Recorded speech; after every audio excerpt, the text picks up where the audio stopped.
Salut tout le monde, c'est Erwan Le Havre, on se retrouve aujourd'hui pour parler du HAC, parler actualité. Le hack se transforme, la transformation du hack. Un nouvel organigramme a été confirmé via un communiqué du club. Donc on va en parler d'ici quelques instants. Le temps de faire une petite dédicace à un compte Instagram que j'apprécie énormément. Si vous êtes fan du hack, ça vous concerne, hein, la Ligue de BKT. Donc je vous propose d'aller vous abonner au compte Instagram supporter de Ligue 2 tout simplement.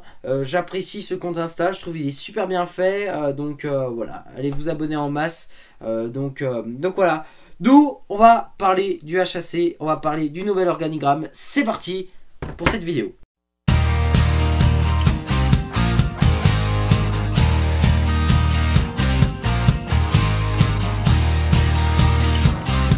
5 arrivées ont été confirmées via le communiqué du club, avec notamment la première arrivée, celle de Jean-Michel Roussier en tant que président du HAC. Il a notamment été président de l'Olympique de Marseille, de l'AS Nancy-Lorraine.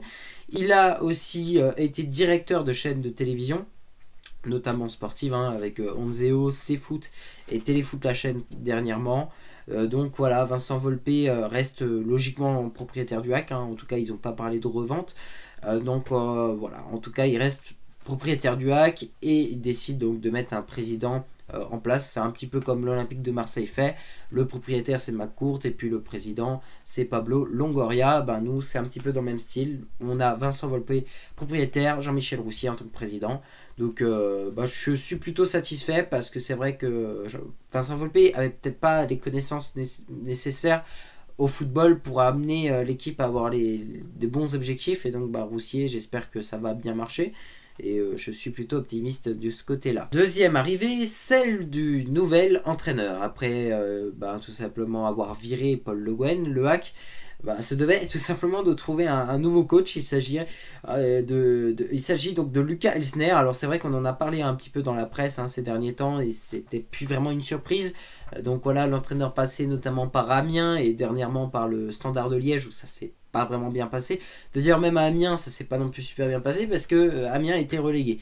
Bon, après ce qu'il faut savoir c'est que Amiens avait été relégué alors que le championnat avait été arrêté, alors qu'Amiens aurait très bien pu se maintenir. Mais en tout cas je pense que cette arrivée de Lucas Elsner est très intéressante parce que tout simplement on n'a rien à perdre, parce que je pense qu'il ne peut pas être pire que ce que faisait Paul Le Guen. Donc je suis assez content de l'arrivée de Lucas Elsner. Maintenant on verra comment il prend l'équipe en main, mais je suis plutôt optimiste de ce côté-ci.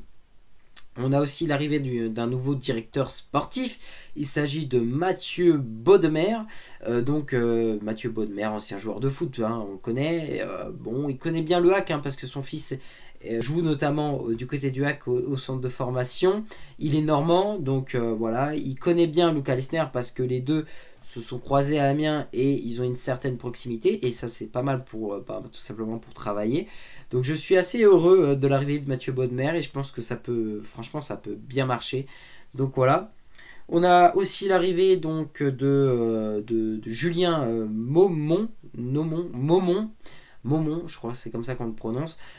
Lui, il va arriver en tant que canaliste vidéo. Il fait notamment des vidéos sur YouTube, hein, où justement il parle tactique, tout ça. J'ai un petit peu zioté tout ça ce matin. Parce que son nom, on l'a su vraiment très tard, hein, qu'il allait rejoindre le HAC. On ne savait pas depuis des semaines. Donc voilà, Julien Momon, il a l'air assez connaisseur dans le domaine. Donc si on a un analyste vidéo ou un analyste du jeu, si on veut, franchement ça peut être vraiment kiffant. Et puis on a aussi l'arrivée de Mohamed El Kharaz. Lui arrive donc dans la cellule recrutement. Je ne le connais pas, donc je ne peux pas le juger, mais là aussi ça pourrait être très intéressant. Je suis très heureux de l'arrivée de ces 5 hommes qui vont certainement modifier, on va dire, la façon de travailler. De toute manière, il y avait besoin de changement et ça c'est génial. Franchement, on ne peut pas dire au jour d'aujourd'hui que ça va être une réussite, ça peut être un total échec, mais ça peut être aussi une réussite et donc pourquoi pas tenter. Faut mieux tenter que garder des choses qui ne vont pas et qui ne serviront pas. il faut mieux voilà, essayer de nouvelles choses et c'est ce que le hack a fait. Et c'est pour ça que je remercie Vincent Volpe d'avoir pris cette décision et d'avoir permis l'arrivée de ces hommes. Maintenant, reste à savoir si Vincent Volpe va rester dans les prochains jours propriétaire du hack. À voir, pour le moment en tout cas, il reste propriétaire. Ça, c'est toujours, voilà, on ne sait pas. On pourrait avoir l'arrivée de nouveaux investisseurs aussi. Mais en tout cas, pour ce qui est de ces 5 hommes, en tout cas, je suis très content.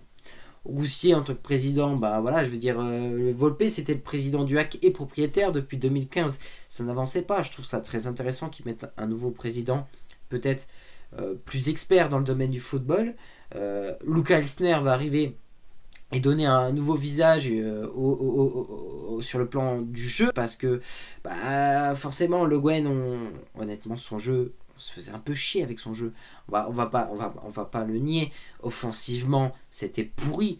J'attends de l'arrivée de Luca Elsner de libérer les attaquants, de mieux jouer offensivement parlant les coups, parce que des fois on allait s'empaler bêtement, où on exploitait rien d'intéressant. Luca Elsner va peut-être débloquer des situations. El Cazar va être là pour essayer d'aller chercher des jeunes joueurs, des joueurs d'une manière générale au recrutement pour être meilleurs, parce qu'on a fait trop d'erreurs ces derniers temps sur des recrues qui n'ont rien apporté. L'arrivée de Momon va faire du bien sur le plan tactique, sur le plan du jeu, il va tout analyser et c'est ça qui est intéressant. Et puis Mathieu Bodmer, je sais pas trop qu'est-ce qu'il va faire, mais il va certainement lier l'administratif et le sportif. Donc franchement, je suis très heureux. Maintenant, on verra. On va pas s'enflammer. On ne sait pas si le projet va marcher ou pas. Mais en tout cas, je suis très heureux. Donc voilà, c'est tout pour cette vidéo. Merci à toutes et à tous de l'avoir suivi. On se retrouve très bientôt, les amis, pour la suite. Effectivement, avec les débuts des matchs amicaux, avec le début de saison qui arrivera très très vite, des joueurs qui vont arriver, probablement, avec voilà, le mercato, tout ça. Donc, on verra tout ça. Bis les amis, et à bientôt.